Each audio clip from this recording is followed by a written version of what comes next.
ஏசாயா தீர்க்கதரிசன புஸ்தகம் 60ஆம் அதிகாரம் 22வது வசனம், சின்னவன் 1000 சிறியவன் பலத்த ஜாதியும் ஆவான். இது கர்த்தர் சொல்லக்கூடியது. இது ஆண்டவர் சொன்னது, அது நடக்கும். ஆனால் நான் எப்பவுமே விசுவாசிக்கிறது ஒரு விஷயம்தான், எந்த வாக்கு தத்தமும் தானாய் நடக்காது. ஆண்டவர் சொல்லிடுவாரு. ஆனா அந்த வாக்கு தத்தத்துக்கான ஒரு கிரியையை கர்த்தர் நம்ம இடத்துல எதிர்பார்ப்பார், கண்டிப்பாக எதிர்பார்ப்பார். இப்போ ஆபிரகாமை பார்த்து சொன்னாரு, நான் உன் பேரை பெருமைப்படுத்துவேன், அப்புறம் உன்னை ஆசீர்வதிப்பேன் எல்லாம் சொன்ன போது அதுக்கு ஒரு கட்டளை இருந்துச்சு. என்ன கட்டளை இருந்தது அப்படின்னு கேட்டீங்கன்னு சொன்னா, நான் காண்பிக்கிற தேசத்துக்கு நீ போ, உன் தேசத்தையும் உன் இனத்தையும் உன் தகப்பன் வீட்டையும் விட்டு நான் உனக்கு காண்பிக்கிற தேசத்துக்கு போ. அப்பொழுது அந்த அது செஞ்ச பிறகுதான் நான் உன்னை ஆசீர்வதிக்கவே ஆசீர்வதிப்பேன். சினையா தேசத்துல ஆசீர்வதிக்கல, காரான்ல ஆசீர்வதிக்கல, நீ கானானுக்கு போ, நான் உன்னை ஆசீர்வதிக்கிறேன். எப்பவுமே எல்லாவற்றுக்கு பின்னாடியும் இப்போ ஈசாக்கு ஆண்டவர்கிட்ட கேட்கிறாரு, ஆண்டவர் சொல்றாரு, நான் சொல்லுகிற இந்த தேசத்தில் நீ குடியிரு, அப்பொழுது கர்த்தர் உன்னை ஆசீர்வதிச்சு அந்த தேசத்தில் உன் சந்ததியும் உன்னையும் உன் சந்ததியும் நான் ஆசீர்வதிப்பேன். அப்ப கர்த்தர் ஒரு வாக்கு தத்தத்தை உங்களுக்கு சொல்லுகிறார் என்றால், அந்த வாக்கு தத்தத்துக்கு பின்னாடி உங்களுடைய கிரியையும் ஒன்று இருக்கிறது. கிரியை இல்லாத விசுவாசம் செத்தது. நம்ம வாக்கு தத்தத்தை விசுவாசிக்கிறோம், கண்டிப்பா நடக்கும், கன்ஃபார்ம் நடக்கும், அதுல ஆண்டவர் சொல்லிட்டார், அதை மாற்றுக்கிறதே இல்லை. ஆனால் அந்த வாக்கு தத்தத்தை சுதந்தரிப்பதற்கு நான் என்ன செய்ய வேண்டும்? அதுதான் கர்த்தர் மிக முக்கியமாக நம்ம இடத்தில் எதிர்பார்க்கக்கூடியதான ஒரு காரியம். நாம் அந்த வாக்கு தத்தத்தை சுதந்தரிக்கணும்னா நம்ம கிட்ட சில காரியங்களை கர்த்தர் எதிர்பார்க்கிறார். அப்போ ஒரு சின்னவன் 1000 மாறுவானாம், சிறியவன் பலத்த ஜாதியாவான் அப்படின்னு பொதுவாக நம்ம பார்க்கும் பொழுது, ஒரு காரியத்தை செய்யும் பொழுது நம்ம கிட்ட ஏதோ ஒரு பெரிய சோர்ஸ் இருக்கணும், ஒரு பெரிய காரியம் இருக்கணும். அப்பதான் அதை கொண்டு இன்னும் கொஞ்சம் பெருசா செய்ய முடியும். இப்போ ஒரு இன்னைக்கு உள்ள காலகட்டத்தில் நீங்க பாருங்க, பிசினஸ் பண்ணணும், பெரிய ஆள் ஆகணும்னா நம்ம கிட்ட ஒரு இன்வெஸ்ட்மெண்ட் தேவைப்படுது. ஒரு இன்வெஸ்ட்மெண்ட் இல்லாம நம்மளால எதையுமே செய்ய முடியல. ஆனால் வேதம் சொல்லுது, சின்னவன் 1000 மாறுவான். கிதியோனை பத்தி சொல்லும் பொழுது 1000ங்களிலே அவன் சின்னதாமா இருந்தாமா, 1000ங்களிலே அவன் சின்னதாக இருந்துச்சு. அப்படின்னா என்ன அர்த்தம்? அந்த ஊர்ல 1000 பேர் கூட கிடையாதாமா. அந்த இடத்திலிருந்து நீங்கள் வாசித்து பாருங்க, மத்தேயு எழுதின சுவிசேஷம் 2ஆம் அதிகாரம் 6வது வசனத்தை வாசிங்க. மத்தேயு 2:6 வாசிங்க.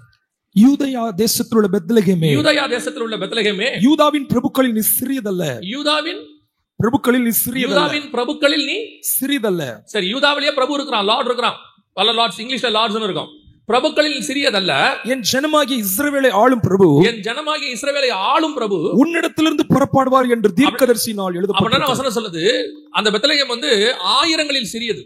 அது எப்படிங்க சொல்றீங்க அப்படின்னா, இந்த தீர்க்க தரிசனத்தை மத்தேயு எங்கிருந்து சொல்றாரு அப்படின்னு கேட்டீங்கன்னா, மீகா 5:2 வாசி.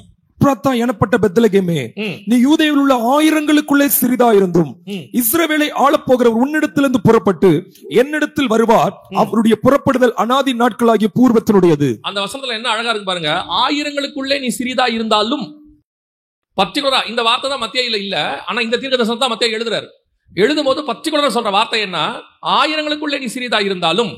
இந்த இடத்துல உங்களுக்கு கொடுக்கப்பட்ட வாக்குத்தத்தம் என்ன, நீ சின்னவன் 1000 மாறுவான்.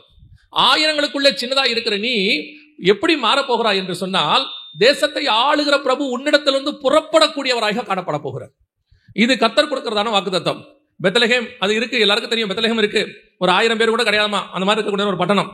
அதுக்குள்ள இருந்து தேசத்தை ஆளுகிற பிரபு, நிறைய பிரபுக்கள் கூட இருக்கிறாங்களாமா. அங்க வசனம் என்ன சொல்லுது, மத்தேயு 2:6 பிரபுக்களில் நீ சிறியதல்ல. நிறைய பிரபு இருக்கிறாங்கப்பா, யூதாவின் பிரபுக்களில் நீ சிறியதல்ல. ஆனாலும் பெரிய பிரபு உன்னிடத்திலிருந்து புறப்பட போகிறார். உங்களிடத்திலிருந்து ஒரு பெரிய காரியத்தை கர்த்தர் எதிர்பார்க்கிறார், அல்லது ஒரு பெரிய காரியத்தை உங்களை கொண்டு கர்த்தர் செய்ய போகிறார். நாம பல நேரத்துல இவங்களை வச்சுக்கிட்டு நம்ம என்ன நினைக்கிறோம், அவங்களா இருக்கும்போது நம்ம செய்யலாமா, அவங்களா இருக்கும்போது நம்ம பண்ணலாமா, அவங்க இருக்கிறாங்களே. ஆண்டவர் சொல்றாரு, யார் வேணாலும் இருக்கட்டும், அவர்களை கொண்டு நான் செய்யறது செய்யாதது என்பது வேற விஷயம். ஆனால் உன்னை கொண்டு செய்ய வேண்டிய காரியம் ஒன்று இருக்கிறது, அது உன்னை கொண்டு தான் கர்த்தர் செய்ய முடியும், அது உங்களை கொண்டு தான் செய்ய முடியும். என்னதான் ஆசாரிப்பு கூடாரம் இருந்தாலும், பெரிய சர்ச்சு அன்னைக்கு இஸ்ரவேல்லையே பெரிய சர்ச்சு ஆசாரிப்பு கூடாரம் தான். அதுல பிரதான ஆசாரியன் யாரு, ஏலி. அவன் யாரு, வாக்குத்தத்தம் யாருக்கிட்ட, ஆரோன்கிட்ட இருந்து வாங்கிட்டு வந்தவன். அப்பேற்பட்ட பெரிய சர்ச்சு, பெரிய பாஸ்டர், என்ன வேணா இருக்கட்டும், சீனியர் எவ்வளவு வேணா இருக்கட்டும், அங்க இருக்கிற ஒரு சின்ன சாமுவேல் இடத்தில் தான் கர்த்தருடைய வார்த்தை வெளிப்பட்டது. அவனைத்தான் கர்த்தர் நியாயாதிபதியாக ஏற்படுத்துகிறார். அப்ப கர்த்தருடைய எக்ஸ்பெக்டேஷன் எங்க இருக்குது, கீழே மலைக்கு கீழே லட்சக்கணக்கில் இருக்கிறாங்க, 6 லட்சம் புருஷர் இருக்கிறாங்க மலைக்கு கீழே, மனைவி, அவருடைய மனைவிகள், பிள்ளைகள் இருக்கிறாங்க, 12 கோத்திரம் இருக்கு, என்ன வேணா இருந்துட்டு போட்டோம், யூதாவின் கோத்திரம் இருக்கு, 12 கோத்திரம் இஸ்ரவேல் கோத்திரம் இருக்கு. மலைக்கு மேல மோசே நிக்கிறான், கீழே இருக்கு அத்தனை பேருக்கு நடுவில் ஆரோன் இருக்கிறான், அபியா இருக்கிறான், நாதாப் இருக்கிறான், இவ்வளவு பேர் இருக்கிறாங்க. ஆனா கர்த்தர் சொல்லுகிறது, அங்க இருக்கிற யோசுவாவின் மேல் தான் கர்த்தருடைய திட்டம் இருந்தது. அவன் யார், எப்ராஹிம் கோத்திரத்தை சார்ந்தவன். இந்த 12 கோத்திரத்துக்குள்ளே வரமாட்டான், அவன் எக்ஸ்ட்ராவா கொண்டு சேர்த்து வைக்கப்பட்டவன், கடைசியாய் வந்தவன். எல்லாரும் சொல்லுவாங்க, நீ இப்பதானே வந்த, இப்பதானே ஆரம்பிச்ச, இப்ப என்ன நீ பண்றது, பெருசா பண்றியோ அப்படிலாம் கேட்பாங்க. ஆண்டவர் சொல்ற வார்த்தை, நான் ஏற்கனவே இருக்கிறவனை தள்ளவில்லை, ஆனால் அவனை பார்க்கிலும் உன்னை உயர்த்துவதற்கு கர்த்தர் உன்னை கொண்டு வந்திருக்கிறார். அவங்க எல்லாம் இல்ல, இஷ்டம் இல்ல, கர்த்தருக்கு தேவையில்லைன்னு அர்த்தம் இல்ல. உண்மையில கர்த்தருடைய திட்டம் ஒன்று இருக்கிறது. அந்த உங்க மேல இருக்கிற திட்டத்தை பயன்படுத்துவதற்கு நீங்கள் ஆயிரங்களுக்குள்ளே சிறிதா இருந்தாலும் கவலைப்படாதிருங்கள். உங்களை கொண்டு கர்த்தர் மிகப்பெரிய காரியத்தை செய்வார். அப்போ இந்த சின்ன காரியத்தை வச்சுதான் கர்த்தரால பெரிய விஷயம் செய்ய முடியும். அப்ப 3 முக்கியமான காரியங்களை கர்த்தர் எனக்கு உணர்த்தினார். இந்த சின்னவங்களை வைத்து என்ன ஆண்டவர் 3 முக்கியமான காரியத்தை செய்கிறார் அப்படின்னு சொல்லி, முதலாவதாக வாசிங்க 2 ராஜாக்களின் புஸ்தகம் 5ஆம் அதிகாரம் 2-3 வசனங்களை வாசிங்க. 2 ராஜாக்கள் 5ஆம் அதிகாரம் 2-3 தண்டுகள் புறப்பட்டு இஸ்ரவேல் தேசத்திலிருந்து ஒரு சிறு பெண்ணை சிறைப்பிடித்து கொண்டு வந்திருந்தார்கள். இஸ்ரவேலில் இருந்து ஒரு சிறு பெண்ணை சிறைப்பிடித்து கொண்டு வந்திருந்தார்கள். அவள் நாகமானின் மனைவிக்கு பணிவிடை செய்து கொண்டிருந்தாள். அவள் தன் நாச்சியாரை பார்த்து, என் ஆண்டவன் சமாரியாவில் இருக்கிற தீர்க்கதரிசியிடத்தில் போவாரானால் நலமாயிருக்கும், அவர் இவருடைய குஷ்டரோகத்தை நீக்கி விடுவார் என்றாள். யோசித்து பாருங்க, அந்த நாகமானை குறித்து சொல்லுகிறது. அவன் அந்த 1வது வசனத்தை நீங்க வாசிச்சு பாத்தீங்கன்னா, நாகமான் வந்து எப்பேற்பட்டவன் அப்படின்னு இருக்கும். வாசிங்க பாப்போம். ராஜாவின் படைத்தலைவனாகிய நாகமான் என்பவன் தன் ஆண்டவனிடத்தில் பெரிய மனுஷனும் எண்ணிக்கை உள்ளவனுமாயிருந்தான். அவனை கொண்டு கர்த்தர் சீரியாவுக்கு ரட்சிப்பை கட்டளையிட்டார். அப்படி பாருங்க, ராஜா இருக்கிறாரு, ராஜாவை கொண்டு கர்த்தர் கட்டளையிடலையா, ஆனால் யாரை கொண்டு கட்டளையிட்டாரா? நாகமானை கொண்டு ரட்சிப்பை கட்டளையிட்டாரா கர்த்தர்.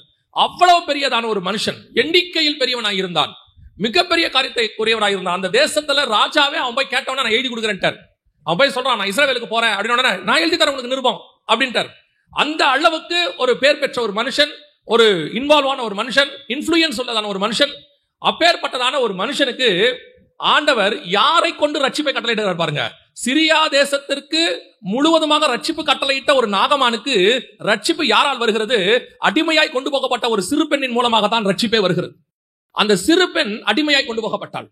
அவள் சொல்றா, ஓ உன்னுடைய குஷ்டரோகம் நீங்கணும்னா இங்கெல்லாம் சரி வராது, நீ புறப்பட்டு என்ன செய்ய, எங்க தேசத்துக்கு போ, எங்க தேவன்ட்டவா, எங்க தீர்க்கதரிசிட்டவா, எங்க கிட்டதான் உனக்கு தேவையான ரட்சிப்பு இருக்குது. இந்த சீரியா தேசத்துக்கு தேவையான ரட்சிப்பு வேணா உங்ககிட்ட இருக்கலாம், ஆனால் பல நேரங்களில அடிமைத்தனமாகிய சிறு பெண்ணும் தேவைப்படுகிறாள். அவளை கொண்டு கர்த்தர் பெரிய காரியங்களை செய்வாள். நான் சொல்றது உங்களுக்கு புரியுதா? Professionals and businessmans need. நாகமான் தேவை, ராஜா தேவை, ஆனால் ரட்சிப்பு சிறு பெண் வழியாகத்தான் வரும். அந்த சிறு பெண் யாரு? பெண் என்பது உங்க எல்லாருக்கும் தெரியும், பைபிள்ல ஒரு சபைக்கான ஒரு சின்ன அடையாளமாக இருக்கிறது. சபை என்பது ஸ்திரியை குறிக்கிறதான ஒரு வார்த்தை. ஒரு சின்ன சபை, ஒரு சின்ன ஊழியம், ஒரு சின்ன ஊழியக்காரன், ஒரு சின்ன விசுவாசி. நாம யார் வேணா இருக்கலாம், அடிமைத்தனத்திலிருந்து கொண்டு வரப்பட்டிருக்கலாம், மற்றவர்களால் ஏற்றுக்கொள்ள முடியாதவங்களா இருக்கலாம், ஏன் உன்னை கொண்டாரு கர்த்தர் கொண்டாந்தாரு தெரியாம இருக்கலாம், வாட் எவர் இட் இஸ். நீங்க எந்த இடத்துல இருந்து வரீங்கன்னு கூட இருக்கலாம்.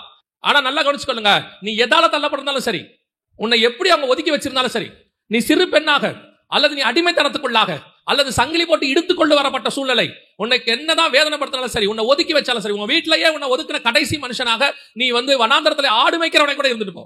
ஆனால் கர்த்தர் சொல்லுகிற வார்த்தை, உன்னை கொண்டுதான் பெரிய ராஜாக்களுக்கு ரட்சிப்பை கட்டளையிட கர்த்தர் உன்னை அழைத்திருக்கிறார். இதுதான் கர்த்தர் உங்களை கொண்டு செய்ய போகிற பெரிய காரியம். எப்படி சிறியவன் பலத்த ஜாதியவன், சின்னவன் எப்படி 1000 மாறுவான். ஒரு பெண் ஒரு நாகமானையை திருப்பிட்டா பாருங்க. அதுதான் கர்த்தர் உங்ககிட்ட எங்கிட்ட எக்ஸ்பெக்ட் பண்றது. அப்ப உங்களுக்கு அந்த விஷன் வரணும், அது வரணும். முதல்ல யோசிச்சு பாருங்க, அந்த சிறு பெண் என்ன நினைச்சிருக்கலாம்? ஒண்ணு, நாகமான் யாரு, நம்மள அடிமையா கொண்டாந்தவன், சாவட்டும் அவன் நினைக்கலாம் தானே. நான் உங்களுக்கு சொல்றேன், நமக்கு இந்த பாகுபாடு எதுவுமே கிடையாது. இயேசு கிறிஸ்து எல்லாருக்காகவும் ரத்தம் சிந்தி இருக்கிறார். எல்லோருக்கும் சுவிசேஷம் தேவைப்படுகிறது. அத்தனை பேருக்கும் உங்களை கொண்டு ரட்சிப்பை கட்டளையிட கர்த்தர் வல்லமை உள்ளவராக இருக்கிறார். அப்ப ஆண்டவர் உங்களைத்தான் தேடுகிறார். அந்த சிறு பெண் யார்? அந்த காஸ்பல் சொல்லக்கூடிய தைரியமாக போய் சொல்ல நியாயமா என்ன செய்யணும்? நம்மளே அடிமை, நமக்கு எதுங்க பேசிட்டு, நீங்க நிறைய பேர் சொல்றாங்க அவங்க இருக்க ஸ்டேட்டஸை வச்சுக்கிட்டு நம்ம எதுக்குங்க, நம்ம போய் என்னங்க பண்ண போறோம்? நான் உங்களுக்கு சொல்லட்டுமா, பெரிய பெரிய தானே, குறையா சொல்லல, பெரிய பெரிய ஆபீஸ்ல உட்கார்ந்து இருக்கிறவர் சுவிசேஷத்தை சொல்றதை விட நீங்க ரோட்ல போய் பாருங்க, அந்த வேலையில ப்ரொஃபஷனலா கம்மியா இருக்கு, நீங்க உங்க பார்வைக்கு கம்மியா இருக்கக்கூடியதான, அல்லது பழ வைக்கிறவர் அல்லது கீரை வைக்கிறவங்க, ஆட்டோ ஓட்டுறவர், அவர் சொல்ற சுவிசேஷம் தான் பெரிய சுவிசேஷமா இருக்கும். அப்ப கர்த்தர் உங்களை பயன்படுத்த விரும்புகிறார். அதைத்தான் கர்த்தர் உங்ககிட்ட எதிர்பார்க்கிறார். இன்னைக்கு நாம அந்த இடத்துல இருக்கிறோமா? நாம அப்படி ஒரு காஸ்பல் சொல்லக்கூடிய இடத்துல இருக்கிறோமா? ஆசை இருக்குது, ஆசை இருக்கு. சின்னவன் பலத்த ஜாதி ஆவான், சின்னவன் 1000 ஆவான். ஆகணும்னா சும்மா ஆக முடியாது. You must work. ஆண்டவர் உங்ககிட்ட சில காரியங்களை எதிர்பார்க்கிறார். நான் அடிமையா இருக்கிறேன், சில இன்ஃபீரியாரிட்டி காம்ப்ளெக்ஸ், எனக்கு என்னங்க தெரியும், எனக்கு என்ன பண்ண முடியும், எனக்கு ஒண்ணுமே வராது, எனக்கு என்ன இருக்கு, நான் என்ன பண்ணுவேன், எங்கிட்ட என்ன இருக்குது, உங்ககிட்ட ஒண்ணுமே இல்ல, நீங்க இருக்கீங்கல்ல போதும் கர்த்தருக்கு. உங்ககிட்ட என்ன இருக்குன்றது ரெண்டாவது. ஆண்டவர் யாரையும் எம்டியா படைக்கவே இல்லை, எல்லாருக்கும் ஏதோ ஒண்ணு கர்த்தர் கொடுத்து தான் வச்சிருக்கிறார். அது எது வேணாலும் இருந்துட்டு போட்டோம். அப்படி கொடுத்து வச்சதை கர்த்தர் பயன்படுத்துவார். கர்த்தருக்கு தேவை இப்ப நீங்க தான், அந்த சிறு பெண்ணு தான் இப்ப கர்த்தருக்கு வேணும். இந்த காஸ்பல் வெரி இம்பார்ட்டன்ட். இப்போ ஏன்னு சொன்னீங்கன்னா, வருக வரப்போது நம்ம எல்லாம் பார்த்துட்டு இருக்கிறோம், 800 கோடி மக்கள் உலகத்துல இருக்கிறாங்க, 8 கோடி மக்கள் தமிழ்நாட்டில் இருக்கிறாங்க. இந்த 8 கோடி மக்களுக்கும் கொண்டு போக வேண்டிய பொறுப்பு நம்ம கிட்ட இருக்கு. நமக்கு இருக்கிறதுல என்ன தெரியுமா? Okay, we are satisfied. இப்ப நம்ம என்ன நினைச்சிருக்கலாம், அந்த சிறுபை என்ன நினைச்சிருக்கலாம், நமக்கு நாகமான வீட்டுல நல்லா சாப்பாடு போறாங்க, நாச்சியார் பாத்துக்கிறாங்க, நல்லபடியா இருக்கிறோம், நம்ம உண்டு நம்ம வேலை உண்டு, நம்ம எதுக்குங்க அதெல்லாம் பேசிக்கிட்டு. இன்னைக்கு ஒரு கூட்டம் அப்படியே உட்கார்ந்து இருக்கு, நம்ம உண்டு நம்ம வேலை உண்டு, நம்ம சம்பாதிக்கிறோம், நம்ம சாப்பிடுறோம், நமக்கு சொத்து சேர்த்துட்டோம், நம்ம பிள்ளைங்க நல்லா இருக்கிறாங்க, கூட இருக்கிறவன் எக்கேடு கேட்டா நமக்கு என்ன, அவன் குஷ்டரோகத்துல இருந்தானே செத்தா நமக்கு என்ன. அப்படி ஒரு குரூப் இருக்குது. ஆண்டவர் சொல்றாரு, பெரியவன் எல்லாம் பேச மாட்டான், பணக்காரன் பணத்தை தேடி ஓட தொடங்கிட்டான், படிச்சவெல்லாம் அடுத்த படிப்பு மேல் கொண்டு படிக்கிறதுக்கு ஓடுறான், வேலை செய்யறவன் ப்ரமோஷனுக்கு ஓடிட்டு இருக்கிறான். இப்ப கர்த்தருக்காக ஓட போடுகிறவன் யார்? கர்த்தருக்காக விட்டு விட்டு வருகிறவன் யார்? இங்க வர்றவங்கல்ல மேக்சிமம் கர்த்தர்கிட்ட இருந்து வாங்க தான் வரீங்க. கர்த்தருக்கு வாங்க வரவங்க தான் இங்க ஜாஸ்தி. எனக்கு ஆண்டவர் அதை தரணும், ஆண்டவர் இதை தரணும். ஆண்டவர் என்ன தான் தரல, அவரையே தந்துட்டார். இதை விட வேற என்ன தராம இருக்கிறார்? அவரையே தந்தவர் மற்ற எல்லாவற்றையும் அருளாதிருப்பது எப்படி? எல்லாத்தையும் கொடுத்துட்டாரு. இன்னும் குறைவான ஒரு எண்ணம் இருந்துட்டே இருக்குது. இன்னும் ஆண்டவர் அதை தரல, இன்னும் எனக்கு ஒரு அது இல்ல, இன்னும் இதை கொடுத்துட்டா சந்தோஷமாயிரும். சில ஆட்களுக்கெல்லாம் பிறந்து நினைவு தெரிஞ்சதுல இருந்து சாவர வரைக்கும் ஆண்டவரை கேட்டுக்கிட்டே இருக்கான். ஏதாவது ஒண்ணு அவன் திருப்தியா இருக்க மாட்டேங்கிறான். நல்ல ஒரு நினைவு தெரிஞ்சு ஆரம்பிச்ச பிறகு நல்லா பாஸ் பண்ணும் ஆண்டவரே, நல்ல மார்க் எடுக்கணும் ஆண்டவரே. அப்புறம் கொஞ்சம் வளர்ந்த உடனே என் பிள்ளைக்கு நல்ல மார்க் வரணும் ஆண்டவரே. அப்புறம் அடுத்து என் பிள்ளைக்கு எப்படியாவது ஒரு நல்ல பையன் கிடைக்கணும், நல்ல பொண்ணு கிடைக்கணும் ஆண்டவரே. அடுத்து பிள்ளைக்கு ஒரு நல்ல கல்யாணம் நடக்கணும் ஆண்டவரே. அடுத்து பிள்ளைகளுக்கு கல்யாணம் தான் நடந்துருச்சு, அவ மட்டும்தான் சொந்த வீடு இல்லாம இருக்கா, அவளுக்கு எப்படியாவது ஒரு சொந்த வீடு இருந்தா அதோட பார்த்தா போதும். கடைசி வரைக்கும் ஆண்டவர்கிட்ட கேட்டுக்கிட்டே இருக்கிறது. சபைக்கு வரும்போது அப்படித்தான். எப்ப பாருங்க, ஆல்வேஸ் லிஸ்ட் ஆஃப் கம்ப்ளைண்ட்ஸ். எங்க பாட்டி சொல்லுவாங்க, சிலர்லாம் ஆண்டவர்கிட்ட வரனா லிஸ்ட் ஆஃப் கம்ப்ளைண்ட்ஸ் லிஸ்டோட வர ஆண்டவர்கிட்ட, ஆண்டவரே எனக்கு அது இல்ல இது இல்ல. கொடுத்தத சங்கீதக்காரன் சொல்றான், கர்த்தர் செய்த நன்மைகளுக்கு நான் எண்ணத்தை செலுத்துவேன். ஆண்டவருக்கு நீங்க என்ன செஞ்சீங்க? ஒரு துரும்பு எடுத்து போட்டீங்களா? அப்படி கர்த்தர் உங்ககிட்ட கேட்கிறார், நீ என்ன செய்தாய்? இந்த காஸ்பல்ல மிஷனரிகள் இயக்கங்கள் வந்த பிறகு ஒரு ஸ்லோகன் கொண்டு வந்தாங்க. என்ன சொன்னாங்கன்னா, போ அல்லது அனுப்பு, போ அல்லது அனுப்பு அப்படின்னு சொன்னாங்க. பைபிள்ல போ அல்லது அனுப்பே இல்ல, போதான் இருக்கு. ஆண்டவர் பைபிள்ல சொன்னது போதான், அனுப்புனே சொல்லல. ஆனா ஒரு காலகட்டத்தில் சூழ்நிலை நிமித்தமா நம்ம தான் அதை என்ன பண்ணிக்கிட்டோம், எக்ஸ்டெண்ட் பண்ணிக்கிட்டோம். போ அல்லது அனுப்பு அப்படின்னு நம்ம எடுத்துக்கிட்டோம். இப்ப இந்த அல்லது எப்படி ஆயிடுச்சுன்னா, போறதே கிடையாது, அனுப்புறது மட்டும்தான். யாருமே போறதில்ல. அந்த அனுப்புறதுல திருப்தி அவனுக்கு. ஆனால் நீங்கள் கர்த்தருக்கு என்ன செய்தீர்கள்? ஒரு ஸ்டெப் நடந்தீங்களா? ஒரு டிராக்ஸ் கொடுத்தீங்களா? அல்லது யாருக்காவது சுவிசேஷம் சொன்னீங்களா? ஆனா முதல்ல இனிஷியேட் எடுக்கணுமே. சபை அந்த இனிஷியேட்ல இல்ல, குடும்பம் அந்த இனிஷியேட்ல இல்லையே இன்னைக்கு. ஆனால் ஆண்டவர்கிட்ட வாங்குறதுல மட்டும் நமக்கு என்ன இருக்கிறது? ஒரு பெரிய காரியம் இருக்கு. அதான் ஆண்டவர் கேட்கிறாரு, உன்னை பலத்த ஜாதியை நான் மாற்ற விரும்புகிறேன், உன்னை 1000 ஆக்க விரும்புகிறேன். பட் நீ எனக்கு என்ன செய்த ஃபர்ஸ்ட்? அதுதான் நீங்க இம்பார்ட்டன்ட். வாக்குத்தத்தத்தை சுதந்திரிக்கணும். ஆனா சுதந்திரிப்பதற்கு முதலாவது உங்க இடத்துல கர்த்தர் ஒரு காரியத்தை எதிர்பார்க்கிறார். அது என்ன? முதலாவது அந்த சின்ன பெண் என்ன நடந்தாலும் சரி சொல்லித்தான் பார்ப்போமே. என் வார்த்தை எடுபடுமா எடுபடாத? ஒரு அடிமை பெண் சொல்றத அவங்க கேட்பாங்களா? பின்னாடி நாகமானே போய் என்ன சொல்றாரு தெரியுமா?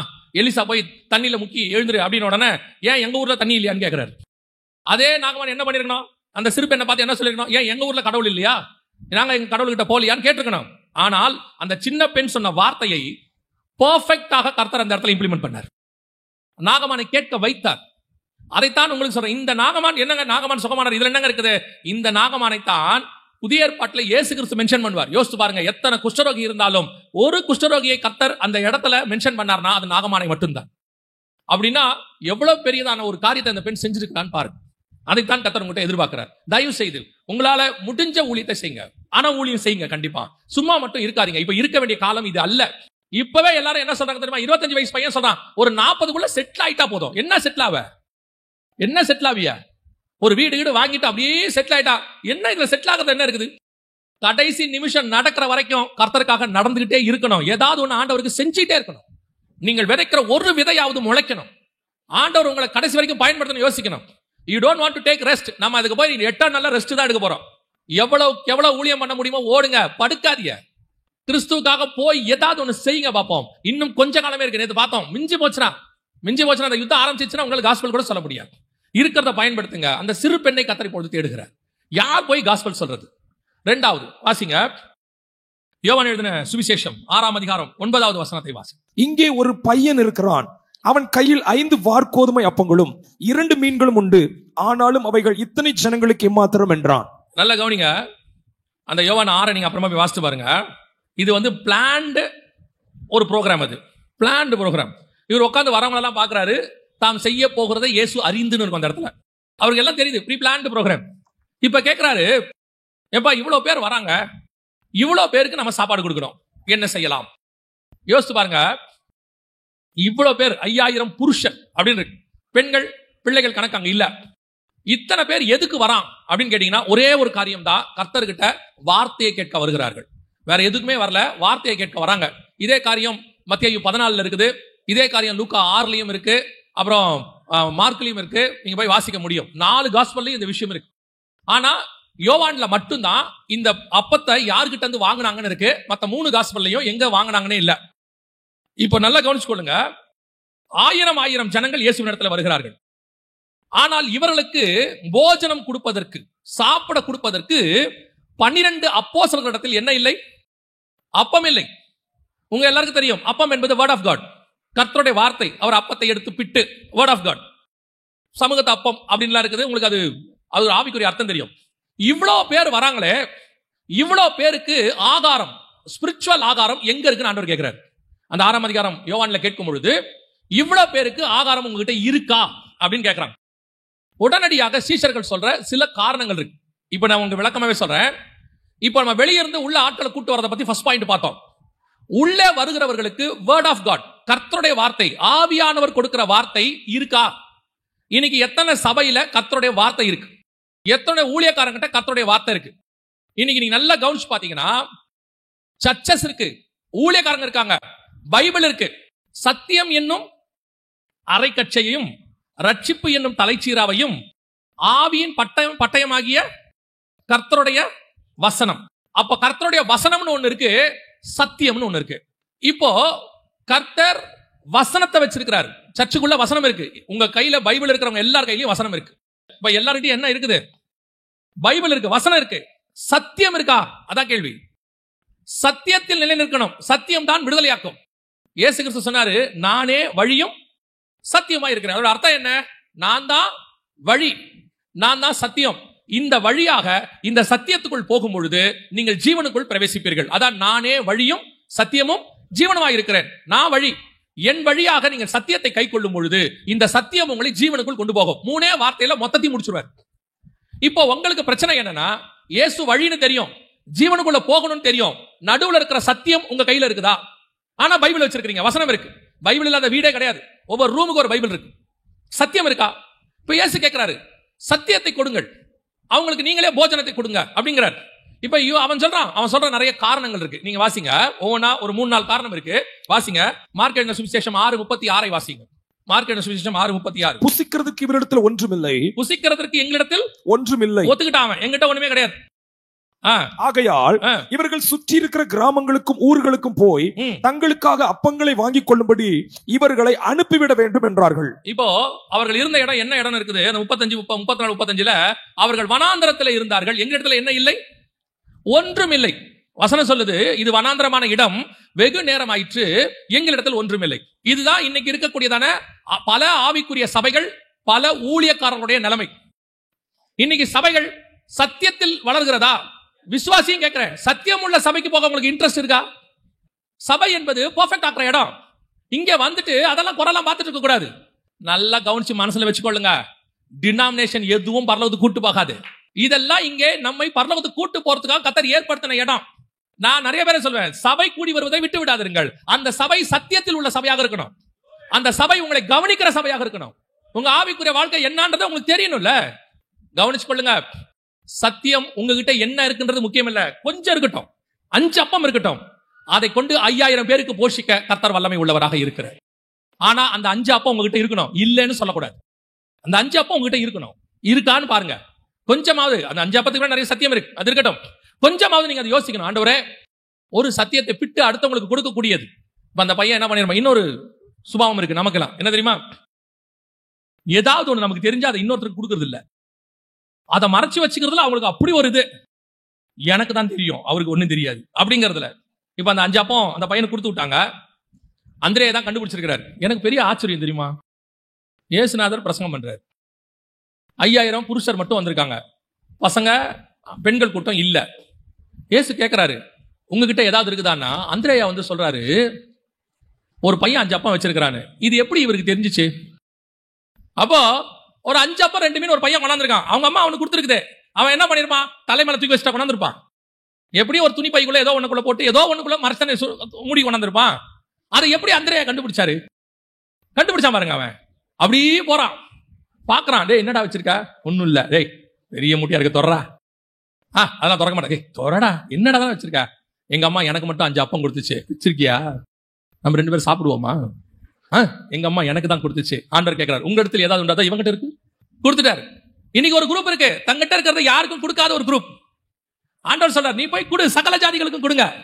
உங்ககிட்ட என்ன இருக்கு, என்ன சத்தியம் இருக்கு, அதை கொண்டு போய் அடுத்தவங்களுக்கு கொஞ்சமாவது கொடுக்கணும்னு யோசிங்க. அதை கொடுத்தீங்கன்னா, ஐயோ எனக்கு போயிடுமே, எனக்கு இருக்காதே, அது சத்தியமாக இருக்கட்டும், இல்ல உங்ககிட்ட கத்தர் கொடுத்த தாளந்தா இருக்கட்டும், அல்லது கத்தர் உங்களுக்கு கொடுத்ததான ஒரு வளமாக இருக்கட்டும், வெல்த்தா இருக்கட்டும், வாட் எவர் இட் இஸ், கர்த்தருக்கு கொடுக்க பழகுங்க. கொடுத்து பாருங்க. ஐயோ எங்கிட்டே 5 தான் இருக்குது, நான் கொடுத்துட்டா என்ன ஆகும்? நீ கொடு, நீ சாப்பிட்டு திருப்தி அடைந்து உன் மூலமாக 5000 பேரை போஷித்து மீதம் 12 கூட நிறைய எடுக்க கத்தர் கொடுப்பார். ஏன்னா உங்ககிட்ட வாங்குகிற ஆண்டவர் இருக்கிறாரு, அவர் ஏதோ வாங்கிட்டு வஞ்சிக்கிற ஆண்டவர் அல்ல, இடம் கொண்டு போகாத மட்டும் திருப்பி கொடுக்கிற ஆண்டவர். அவர் மட்டும் கடன் வச்சுக்கவே மாட்டார், கன்ஃபார்மா திருப்பி தருவார். ஆனா நீங்க கொடுக்குறீங்களா? ஏதோ ஒரு வெளிப்பாடு வருது, சத்தியம் வருது, அதை கொண்டு போய் யாருக்காவது கொடுக்கணும்னு உங்களுக்கு தோணுதா? அப்படியே வச்சுக்கிறது. சிலர்லாம் இருப்பாங்க, சத்தியத்தை அப்படியே யாருக்கும் கொடுக்க மாட்டாங்க. கேட்டா சொல்லுவாங்க, ஒரு நாள் என் ஊழியம் வரும், அந்த ஊழியத்தில் நான் பயன்படுத்துவேன். இந்த ஊத்து தண்ணி இருக்கு பாருங்க, ஊத்து வரும்போதே அதை எடுக்கணும். தண்ணியை எடுக்க அது என்ன ஆகும்? சொரக்கம். நீங்க என்ன பண்ணக்கூடாது? தண்ணி வந்துருச்சு, மூடியை போட்டு மூடிடுவோம், 25 வருஷம் கழிச்சு எடுத்துக்கலாம், தண்ணி காணாம போயிடும். சொரக்க எடுத்துக்கிட்டே இருக்கணும். நீங்க கொடுத்துக்கிட்டே இருங்க. நான் உங்களுக்கு சொல்லுகிறேன், கர்த்தர் உங்களுக்கு அளவில்லாமல் கொடுக்கிறார். ஏன் தெரியுமா? கர்த்தர் கொடுப்பது உங்களுக்காக மட்டுமல்ல, உங்கள் மூலமாக இன்னும் ஒரு 5000 பேருக்கு கொடுக்க வேண்டும் என்று கர்த்தர் விரும்புகிறார். இந்த சத்தியத்தில் இருக்கிற அந்த சின்ன பையன் ஒரு 5 அப்பம் வச்சிருந்தானே, அவன் தான் 5000 பேருக்கு கர்த்தர் அவனை தான் பயன்படுத்தினார். 5000 பேருக்கு. அந்த சிறியவன் 1000ங்களுக்குள்ளே பெரியவனாய் மாறினான். அந்த சிறியவன் பலத்த ஜாதியானான். யோசிச்சு பாருங்க, அந்த பையன் லைஃப்ல சாட்சி சொல்லுவான், என் 5 அப்பம் தான் 5000 பேரை போசிச்சு. கர்த்தர் என்னன்னா பயன்படுத்தினார். யோவான் எழுதினாரு, ஒரு பையன் 5 அப்பம் வைத்திருந்தான். யோசித்து பாருங்க, உங்க பேர் என் பேர்லாம் பைபிள்ல வருமானு தெரியாது, அந்த பையன்கிற வார்த்தை வந்துருச்சு பாருங்க. அதுதான் ஆசீர்வாதம். கர்த்தருக்கு கொடுக்கிறோமா? கர்த்தர் கொடுத்ததை கொடுக்கிறோமா? ஆண்டவர் உங்ககிட்ட எதுக்கு கொடுத்து வச்சிருக்கிறாரு? சில காரியங்களை. அந்த காரியங்களை கர்த்தர் கொடுப்பது உங்களுக்காக மட்டுமல்ல, நீ கொடுக்க பழகணும். பெரிய ஜாதி ஆகணும், 5000 பேர் ஆகணும் அப்படின்னா யூ மஸ்ட் கிவ். எனக்கு ஒரு எம்எல் ஜபசிங் பாட்டு ஒன்று இருக்கு, ரொம்ப அழகா இருக்கும். கிறிஸ்துவுக்காக இழந்தவர் எவரும் தரித்திரர் ஆனதில்லை, ராஜ்ய மேன்மைக்காக கஷ்டமடைந்தோர் நஷ்டப்பட்டதில்லை. எவ்வளவு பெரிய ஆசீர்வாதம் பாருங்க. கிறிஸ்துவுக்காக இழந்தவர் எவரும் தரித்திரர் ஆனதே கிடையாது. எங்க பாஸ்டர் எங்களுக்கு சொல்லி கொடுத்தது. எங்க பாஸ்டர் உங்களுக்கு தெரியும், பாஸ்டர் சார்ல்ஸ் சார். நான் அடிக்கடி அவர் ஏன் மெசேஜ்ல சொல்றேன்னா, நான் சந்தோஷத்துல சொல்றேன், எனக்கு கர்த்தர் ஒரு நல்ல ஆவிக்குரிய தகப்பனை கொடுத்தார். நாங்க இன்னைக்கு ஊழியம் பண்றதுல கர்த்தர் எனக்கு கொடுத்த பெஸ்ட் ஆவிக்குரிய தகப்பன். அவர்கிட்ட நாங்க கத்துக்கிட்ட ஒரு விஷயம் என்னன்னா, அவருக்கு ஆஃபரிங் வரும்போது அந்த ஆஃபரிங்க எடுத்து கொடுக்கறதுக்கு யோசிக்கவே மாட்டாங்க. கண் கூட பார்த்திருக்கோம்.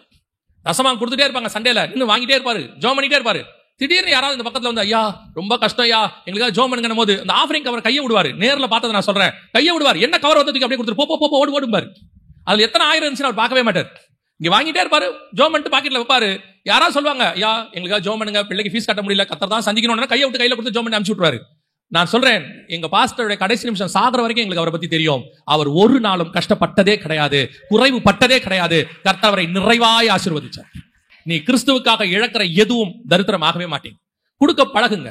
ஆண்டவர் எதை கொடுத்திருக்காரு? சத்தியத்தை கொடுத்திருக்காரா? 4 பேருக்கு சொல்லுங்க. கர்த்தர் உங்களுக்கு ஒரு தாளந்து கொடுத்திருக்காரா? போய் 4 பேருக்கு அதை யூஸ் பண்ணுங்க. அப்பதான் உங்களை 1000ங்களுக்கு கர்த்தர் ஆசீர்வாதமா மாத்த முடியும். நான் என்னுடைய இது யாருக்கு கொடுக்க மாட்டேன்.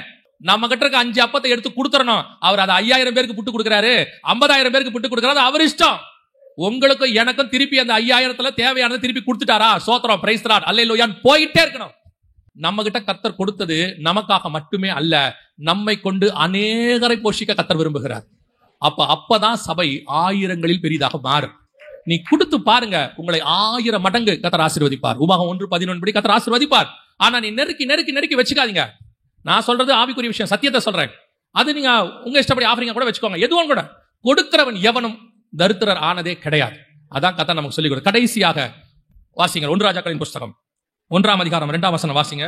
அப்பொழுது அவனுடைய ஊழியக்காரர் அவனை நோக்கி, ராஜ சமூகத்தில் நின்று அவருக்கு பணிவிடை செய்யவும், ராஜாவாகிய எங்கள் ஆண்டவனுக்கு அனல் உண்டாகும்படி உம்முடைய மடியிலே படுத்துக் கொள்ளவும் கன்னியாகிய ஒரு சிறு பெண்ணை ராஜாவாகிய எங்கள் ஆண்டவனுக்கு தேடுவோம் என்று சொல்லி. ஃபர்ஸ்ட் காஸ்பல் ஒரு சிறு பெண்ணை கொண்டு ஒரு பெரிய காஸ்பல் கர்த்தர் கொண்டு போனார். ரெண்டாவது வேர்ட் ஆஃப் காட், ஒரு பையனை கொண்டு கர்த்தர் 5000 பேர் 10,000 பேருக்கு மேல போஷிச்சிட்டார். இப்ப ராஸ்டாக ஒரு எழுப்புதல், ரிவைவல். அனல் இல்லாமல் படுத்து கிடக்கிறார் தாவீது. அனல் இல்லாமல் இருக்கிற தாவீதை அனல் உண்டாக்க வேண்டும், இந்த தாவீதை எழுப்ப வேண்டும். அதே நேரத்தில் அந்த அனலை உண்டாக்குறதுக்கு ஒரு சிறு பெண் தேவைப்படுகிறாள். ஒரு சின்ன ஊழியம், ஒரு ஊழியக்காரன், ஒரு சபை, அந்த ஏரியாக்குள்ள இருக்கிற ஒரு சின்ன சபை, அந்த தேசத்தில் இருக்கக்கூடிய ஒரு சின்ன ஊழியம் ஆண்டவர் எதிர்பார்க்கிறார். எதுக்காக தெரியுமா? ஃபைனலி ஃபார் ரிவைவல், ஒரு எழுப்புதலுக்காக. இப்போ கிறிஸ்தவம் ஒரு வகையில் படுத்து கிடக்கு. ஒரு பக்கம் ஒரு குரூப் அதுக்காக ஆக்டிவா வேலை செஞ்சுட்டு இருந்தாலும் பெரும்பான்மையான சபைகள் அனல் இல்லாமல் கிடக்கு. நமக்கே தெரியுது, அனல் இல்லாம சபை கிடக்கு. ஆவியும் இல்ல, அனலும் இல்ல, ஏதோ வராங்க போறாங்க அப்படி இருக்கு. வந்துட்டு போறதுனால அவங்களுக்கும் பிரயோஜனம் இல்ல, நடத்துறதுனால இவங்களுக்கும் பிரயோஜனம் இல்ல. நாங்க சபை நடத்துறோம், நாங்க ஊழியம் பண்றோம், அது எவாஞ்சலிஸ்டோ பாஸ்டரோ தீர்க்கதரிசியோ, தீர்க்கதரிசியோட தீர்க்க தரிசனங்களே இப்போ அனல் கிடையாது. பெரும்பான்மையா 95% கிடையாது. இப்ப இருக்க தீர்க்க தரிசனம் எல்லாம் குளிரான தீர்க்க தரிசனம். அவனை அனல் கொண்டு எழுப்புற பக்தி விருத்திக்கு ஏற்ற தீர்க்க தரிசனமே கிடையாது. உனக்கு வீடு கொடுப்பார், கார் கொடுப்பார், குழந்தை கொடுப்பார், கல்யாணம் கொடுப்பார், அப்புறம் வந்து வெளிநாட்டுல வேலை கொடுப்பார், விருத்திக்க பண்ணுவார், வர்த்திக்க பண்ணுவார், இப்படிதான் இருக்கு. இதெல்லாம் குளிரான தீர்க்க தரிசனம். உங்கள் இருதயத்தை குளிர பண்ணும், சந்தோஷப்படுத்தும். அனல் உள்ள தீர்க்க தரிசனம் எனக்கு தெரியுமா? படுத்து கிடக்கிற உன்னை எழுப்புற தீர்க்க தரிசனம் வரும். எழும்பு சீயோனின் வரும். அனலுள்ள சத்தியம் எப்படி இருக்கும் தெரியுமா? ஒரு படுத்து கிடக்கிற சபையை எழுப்பும், ஒரு ஊழியத்துக்கு ஒரு கூட்டத்தை எழுப்பும். ஒரு அனலுள்ள சுவிசேஷம் என்ன செய்யும் தெரியுமா? ஜனங்களை ஆசை காட்டி பேசாது. உன்னை கர்த்தர் ஆசீர்வதிப்பார், உன்னை அப்படி ஆக்குவார், வியாபாரிகளை பெருக பண்ணுவார், இதெல்லாம் வராது. சுவிசேஷம் எப்படி இருக்கு தெரியுமா? பிள்ளிகிரகமய சுவிசேஷம் மாதிரி இருக்கும். இருதயத்தில் குத்தப்பட்ட சுவிசேஷம் வரும். அதுதான் அனலுள்ள சுவிசேஷம், அதுதான் அனலுள்ள தீர்க்க தரிசனம், அதுதான் அனலுள்ள சபை. இன்னைக்கு கிறிஸ்தவம் ஒரு வகையில் படுத்து கிடக்கு. ஆனா இப்ப அனலே கிடையாது. குளிர பண்ணுகிறது, சந்தோஷம், மனம் குளிர்ச்சி அடைகிறது. அனல் கொண்டு பத்தி எரியணும் சபை.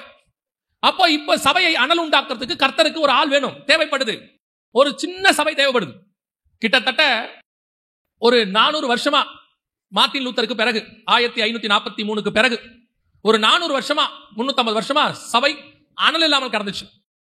திடீர்னு 1906ல செய்மூர் அப்படின்னு சொல்லி ஒரு ஊழியக்கார கர்த்தர் எழுப்புறார், அப்போஸ்தலிக் ஃபெய்த்ல, கலிபோர்னியால. அந்த ஒரு மனுஷனுக்குள்ள வந்த அனல் கிட்டத்தட்ட 120 வருஷமா பூமியை, சபைகளை அனலாய் வச்சிருக்குது. இன்னைய வரைக்கும், இப்ப வரைக்கும் வச்சிருக்கு. அன்னைக்கு எருசலேம்ல 120 பேர் மேலே வந்த அனல் 2000 வருஷமா சர்ச்சை அனலா வச்சிருக்கு. அதே மாதிரி தான் உங்க ஒருத்தருக்குள்ள வரக்கூடியதான அனல் இந்த பகுதி முழுக்க, தூத்துக்குடி முழுக்க, ஏன் கர்த்தருக்கு சித்தமானால் தமிழ்நாடு முழுக்க, கர்த்தருக்கு சித்தமானால் இந்தியா முழுக்க அனல் உள்ளதா மாறணும். இப்ப கர்த்தருக்கு தேவை அந்த ஒரு சிறு பெண், அந்த ஒரு சபை, அந்த ஒரு ஊழியம். யோசிச்சு பாருங்க, பெட் ரிட்டனா வர ஹாஸ்பிட்டலுக்கு படுத்து வந்துடா, திரும்பி போகும் பொழுது அவன் நடந்து போனாதான் சக்சஸ். படுத்திருக்கிறவனை நடக்க வைக்கணும், அதான் ஹாஸ்பிட்டல். படுத்து கிடக்கிற ஆத்மாவை நடக்க வைக்கிற, ஓட வைக்கிற ஆத்மாவை மாறணும் சபை, அதுதான் நல்ல சபை. நான் சொல்வேன், இயேசு வரும்போது முழு இஸ்ரவேலும் இருளுக்குள் இருந்தது. இருளுக்குள் இருந்துச்சு, எவனுமே சத்தியம் கேட்கல. ஆனா இயேசு வந்தார். வசனம் சொல்லுது, இருளில் இருக்கிற ஜனங்கள் பெரிய வெளிச்சத்தை கண்டார்கள். இப்ப நீங்க வாசிச்ச யோவான் 6 இருக்குல்ல, அந்த வசனத்துல போய் அதுக்கு முன்னாடி உள்ள காரியங்களை மத்தியில போய் லூக்கால போய் வாசிச்சு பாருங்க. இயேசு பிரசங்கம் பண்ணிட்டு போயிட்டாராமா, ஆனா ஜனங்க விடாம துரத்துறாங்களாமா. அவர் அக்கறைக்கு போகும்போது அவர்கள் கால்நடையாய் வந்தார்கள் இருக்கு. சுத்தி வந்துட்டான். இவர் ஒரு ஏரியோ, ஒரு ஆறையோ, ஒரு இடத்தையோ தாண்டி அப்படி போறார் போட்ல. இவன் சுத்தி வந்துட்டான். வசனம் சொல்லுது, அவர்களை கண்டு அவர் மனதுருகி அனல் இல்லாத கூட்டத்துக்கு அனலை உண்டாக்கிட்டார், இருள் இல்லாத கூட்டத்துக்கு வெளிச்சத்தை உண்டாக்கிட்டார். நீர் பேச வேண்டாம், மோசே பேசட்டும் என்று சொன்ன இதே ஜனங்களை தேவன் பேசட்டும் என்று கேட்க வச்சிட்டார் பாருங்க. அதுதான் உனக்குள்ள இருக்கிற அனல் ஒரு தேசத்துக்குள் பற்றி எறிவது. இதே இஸ்ரவேல் ஜனங்க தான் மோசே கிட்ட சொன்னாங்க, மோசே பேசட்டும், கர்த்தர் பேச வேணான்னு. இதே இஸ்ரவேல் ஜனங்க தான் சொல்றாங்க, இயேசு பேசட்டும், இயேசு பேச சொல்லுங்கன்றான். அந்த அனலை உண்டாக்குனார் பாருங்க, அது வரணும் சர்ச்சுக்குள்ள. இன்னைக்கு வருதா? குறைய ஊழியக்கார மேல போடாதீங்க, கொலைய விசுவாசி மேல போடாதீங்க, குறைய ஊழியர்கள் மேல போடாதீங்க, நம்ம மேல போடுங்க. நான் சரியில்லை, நான் சரியானா கர்த்தர் என்னை எடுத்து ஒரு பெரிய கூட்டத்துக்கு பயன்படுத்துவார், ஒரு எழுப்புதலுக்கு காரணமாக இருப்பார். நிறைய பேர் கேட்கறாங்க, எங்க எழுப்புதெல்லாம் வருமா வராதா? எனக்கு எழுப்புதல் வருமா வராதான்லாம் தெரியாது, வரணும்னு ஆசைப்படுறேன், அவ்வளவுதான். அதுக்கு உடனே என்ன வசனம் இருக்கு, எந்த இடத்துல வசனம் கொடுக்குறாங்க? எழுப்புதலே கிடையாது. என்ன வேணா இருந்துட்டு போட்டோம்.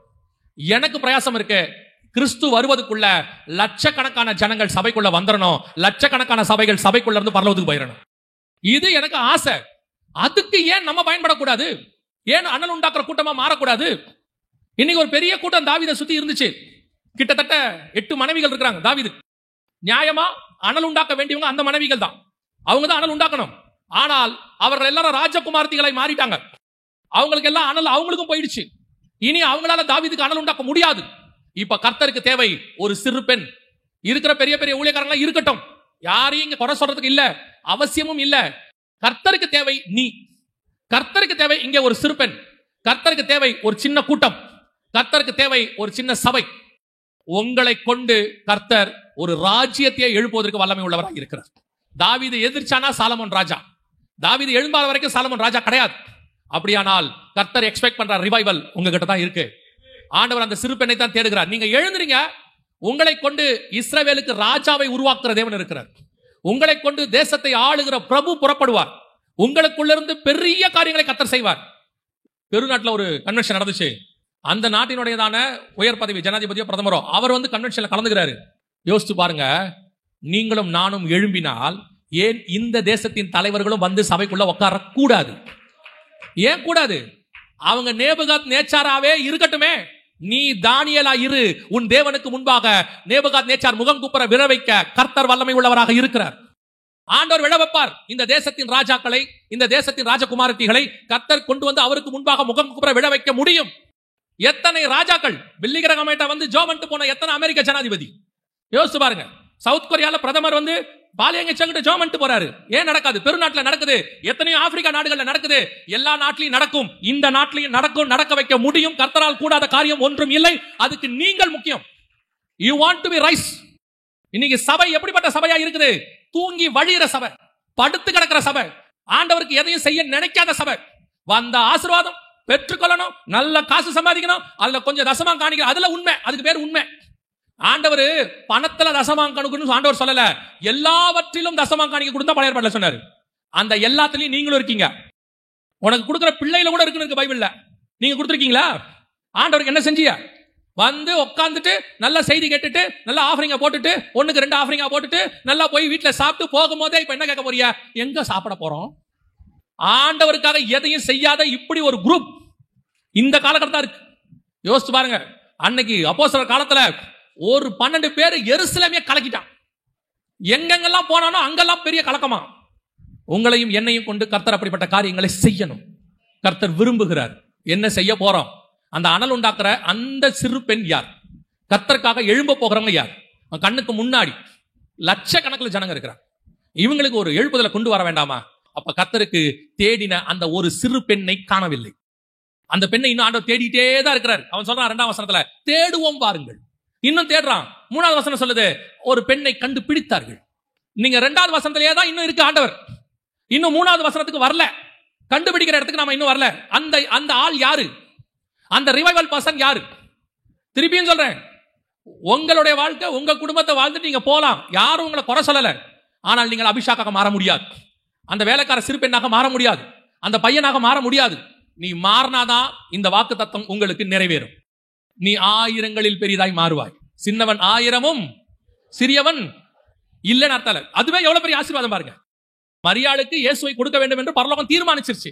அதுவே பெரிய ஆசீர்வாதம். ஆனால் அதை பெற்றெடுக்க வேண்டிய பொறுப்பு யோசேப்பு கிட்டையும் மரியாள் கிட்ட தான் இருக்கு.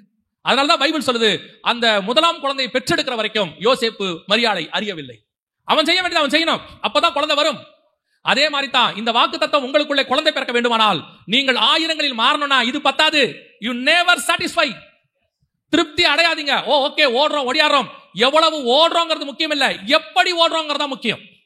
எத்தனை கூட்டம் போறோன்றது முக்கியம் இல்ல, கர்த்தர் எந்த கூட்டத்துக்கு போக சொல்றாரு அங்க போகணும். அதான் இம்பார்ட்டன்ட். இன்னைக்கு சபையை கர்த்தர் எதிர்பார்க்க தொடங்கிட்டார். உங்க சபையை இந்த வாக்குத்தத்தத்தை எதிர்பார்க்க தொடங்கிட்டார். இந்த 3 காரியத்தை நீங்கள் கண்டிப்பாக செய்யணும். First, gospel.